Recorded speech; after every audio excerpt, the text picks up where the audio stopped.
Okay. Hi, my name's Emily. That's it? That's it. Alright. I'm Nate Griswold.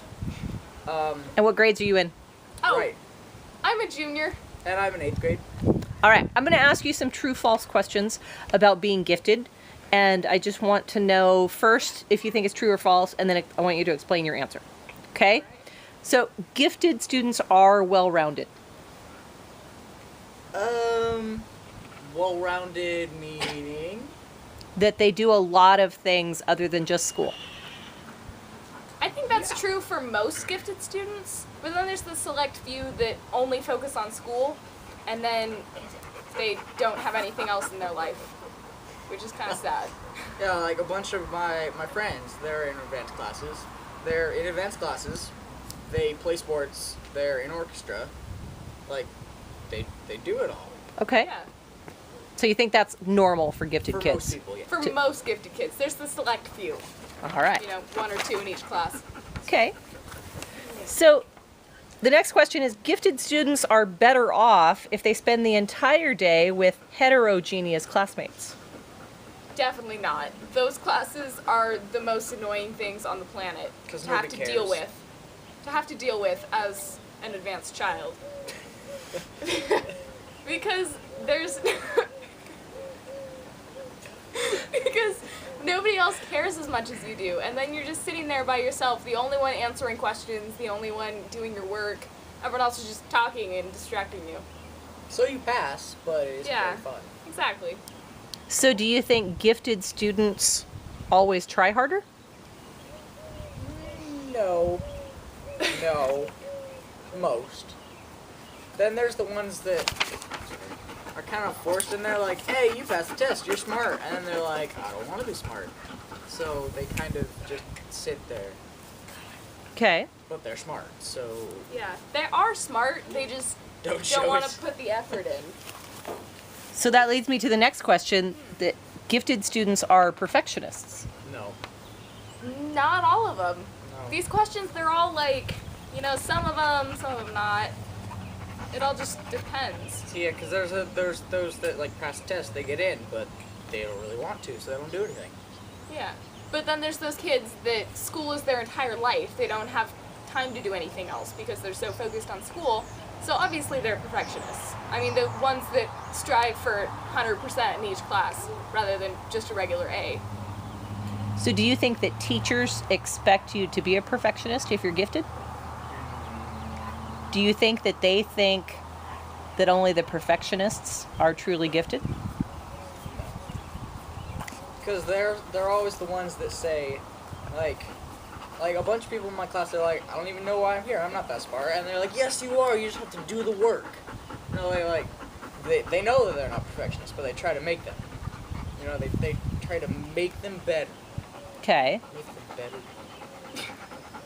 The next question is, gifted students are treated differently by other students.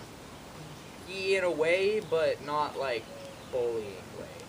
Like To a certain extent. Yeah, like they aren't separated from everybody. Well, they kind of are, but at their own, like, because they want to. Because most smart people have smart friends, and most dumb people, not gifted people, have not gifted friends. Yeah, so it's like the non-gifted Boopers. students. The non-gifted students like to look to the gifted students to do all of their work. Hi, Suki. So they are treated differently, but not in a completely different way. Does that make sense? Do you think that movies portray gifted kids and the way other people treat them in a normal light? Not at all. Movies for school is completely off. In movies, they're always like the cliques. There's the smart kids, the athletic kids, the music kids, the Nobody's Dropouts. all of them. yeah. They're all like this, and this person's that. Like, there isn't like the whole. They're all just defined as one thing. But in reality, everyone's basically everything. Nobody is special in movies. Exactly. In multiple ways. Okay. Life is harder if you're gifted. In a good way. Yes. I think it is, but you choose it yourself. So it's your mission, should you choose to accept it. Like, you get you get told you're gifted at a young age, but if you just ignore that and go, you know, whatever, I don't really care, I'm just gonna do my own thing, then you're not gonna have a hard life. You're gonna be in gen ed classrooms, and you're gonna And then just you work at skirt by. McDonald's and you earn nothing, and then you have a hard life.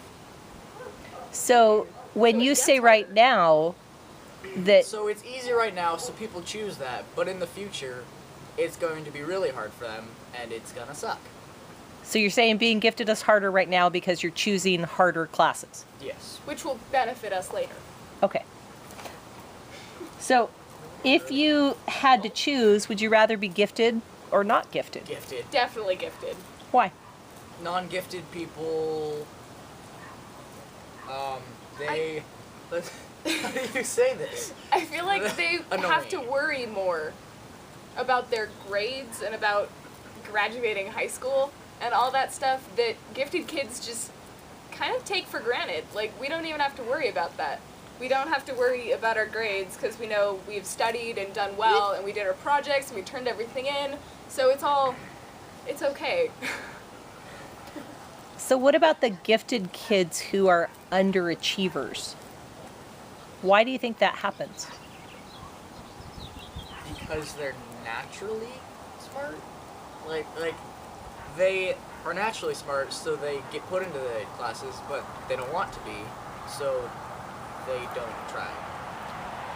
Yeah, it's just kind of a laziness thing. Well, it's like everything comes so easy for them that they don't understand why they have to do work. If they understand the stuff, they think that they can just not do anything because they understand it in their own head without showing others that they understand it. So do you think it's a social acceptance sometimes? Some people don't want to be in gifted classes because their friends would treat them different. You don't see that? Some people want to be in gifted classrooms because people will treat them differently. If you say you're in an AP class, everyone goes, ooh, you're in an AP class, you must be super smart, even if you're failing it. So it's just, I think it's cooler to be in the smart classes, which is not how it's portrayed in movies. But, yeah. Next question. Well, I think I actually did all of my questions. Oh, well, that was easy. How long was So, that? I don't know. All right, say goodbye. Bye! Bye.